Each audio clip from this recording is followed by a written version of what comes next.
So you probably clicked this video because you want to improve in CSGO and hit that global elite rank that you've been trying to reach for months. Let me start off by saying that being global elite in this game does not mean you've mastered it and you're a CSGO god. You shouldn't really focus on ranks. However, the ranking system is good for tracking improvement and it pretty much gives you a purpose to play for. Now don't start with bullshit like I'm Master Guardian but I'm actually global because I played a match with 2 global teammates and I had more frags than them. No, it doesn't work like that. I've been playing CS for like 18 years now. Yes, that's like 2002. But Specter, I was born in 2006. Does this mean that I will never be as good as you? Well, no. I mean, you can get better than me. It has been proven by multiple players that you can get insane at this game even in 2 or 3 years. I mean insane like even be able to become pro. A good example would be Art from Furia, which if I'm not mistaken started playing CSGO around 2016. Anyway, before any fancy aim improvement and tricks videos, let's start with basics, and that would be your setup and peripherals. The most important aspects here are your FPS and monitor refresh rate. I cannot stress this enough, but 144Hz monitor is the most important peripheral that would greatly help you improve, and this goes hand in hand with FPS. You don't need 800 FPS to be good, you need a mid-range setup that would not go lower than 144 FPS while playing a competitive match. So why is this, you may ask, and what is refresh rate? I don't want to be really specific here, but what you need to understand is that the refresh rate of a monitor indicates how many times the display can refresh the image each second, and this is expressed in Hertz. So yes, this means that even if your setup renders CSGO in 500 FPS but you only have a 60Hz monitor, you're basically seeing 60 FPS on the screen, putting you at a great disadvantage against other players. More FPS and Hertz would mean more information for you to process and faster reaction time. There are also monitors with 240 and 360 Hz, but the difference is minor compared to 60 versus 144 Hz, where you can see the biggest improvement. Here's a video showing differences between these refresh rates.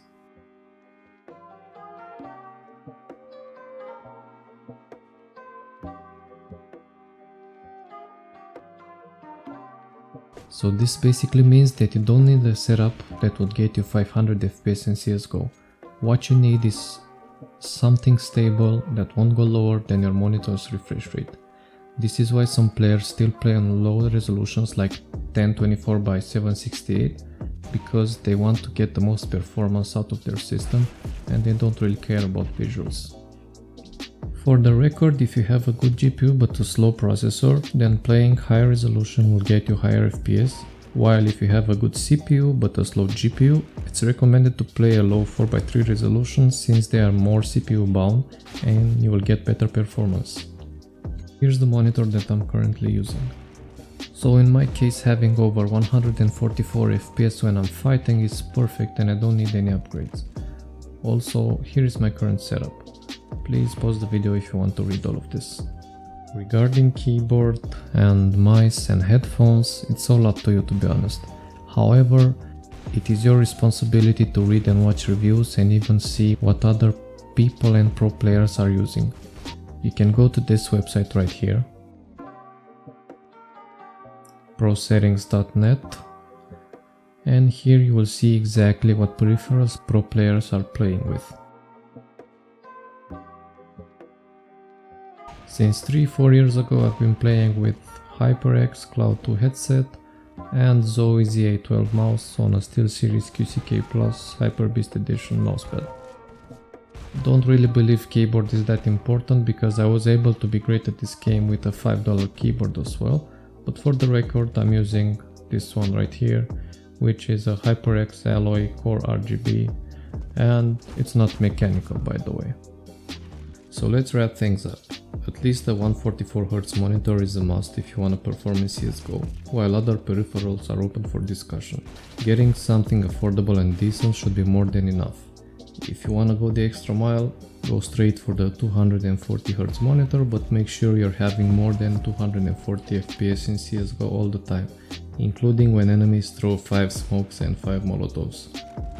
Thank you very much for watching, guys. I'm gonna dedicate my time to create more videos like this one, and for the next video we'll jump straight into an aim improvement routine since it was highly requested. Also make sure to leave this video a like and subscribe to my channel if you haven't already. See ya in the next episode.